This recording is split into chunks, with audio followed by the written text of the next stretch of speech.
લુણાવાડા નગરના વાસ્ય તળાવમાં ગેરકાયદેસર રીતે મચ્છીનું વહન કરતા બોટ સામે કાર્યવાહી. લુણાવાડાના વાંસિયા તળાવમાં પાસ પરમિટ વગર ગેરકાયદેસર રીતે મચ્છીનું વહન કરતા હતા, જે દરમિયાન નગરપાલિકાના કારોબારી અધ્યક્ષ સમીરભાઈ મહેતા, નગરપાલિકાના કોર્પોરેટર વિક્રમભાઈ પગી, ભાજપના સક્રિય એવા મુરજીભાઈ રાણા તથા ઉમંગભાઈ ભોઈ દ્વારા રેડ કરવામાં આવી. ગેરકાયદેસર રીતે તળાવમાં મચ્છીનું વહન કરતી બોટો પાલિકાએ જપ્ત કરી. લુણાવાડા પાલિકા દ્વારા કાયદેસરની કાર્યવાહી હાથ ધરવાની તજવીજ હાથ ધરી. વાંસિયા તળાવમાંથી 5 જેટલી અલગ અલગ જગ્યાએથી બોટો જપ્ત કરી પાલિકા ખાતે મોકલી આપવામાં આવી. તળાવમાં રહેલ મચ્છી મારવાની જાર ફાયર વિભાગને બોલાવી અને કાઢવામાં આવી. હા બોલો.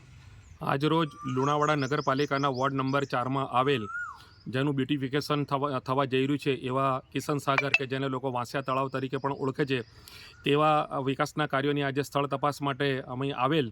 એ દરમિયાન અમોને અહીંના વોર્ડના કોર્પોરેટરશ્રી દ્વારા તેમજ રહીશો દ્વારા જાણવા મળેલ કે આ તળાવની અંદર અનઅધિકૃત રીતે મચ્છીમારીનો અહીંયા વ્યવસાય ચાલી રહ્યો છે અને કેટલાક લોકો અહીંયા કોઈપણ જાતની પરવાનગી લીધા વગર, કાયદાકીય પ્રક્રિયા લીધા વગર મચ્છીમારીનો ઘણા સમયથી આ લોકો અહીંયા મચ્છીમારી કરી રહ્યા છે. એના સંદર્ભમાં આજે સ્થળ તપાસ લેતા આજે અમારી ધ્યાન પર આવ્યું કે અમારી નજરની સમક્ષ જ એવો લોકો કોઈ પણ પ્રકારની પરવાનગી લીધા વગર મચ્છીમારી કરી રહ્યા હતા અને તેમને ચેતવણી આપી અને આજે એમને આ મેદાનમાંથી એટલે કે તળાવમાંથી બહાર કાઢે છે અને તેમની સામે અહીંયા હવે ગેરકાનૂની આ કૃત્ય કરવા બદલ તેમની સામે કાયદેસરની પ્રક્રિયા હાથ ધરવામાં આવશે. શું નામ તમારું? સમીર મહેતા, કારોબારી અધ્યક્ષ, લુણાવાડા નગરપાલિકા. રિપોર્ટર દીર્ઘાયુ ભોઈ, લુણાવાડા.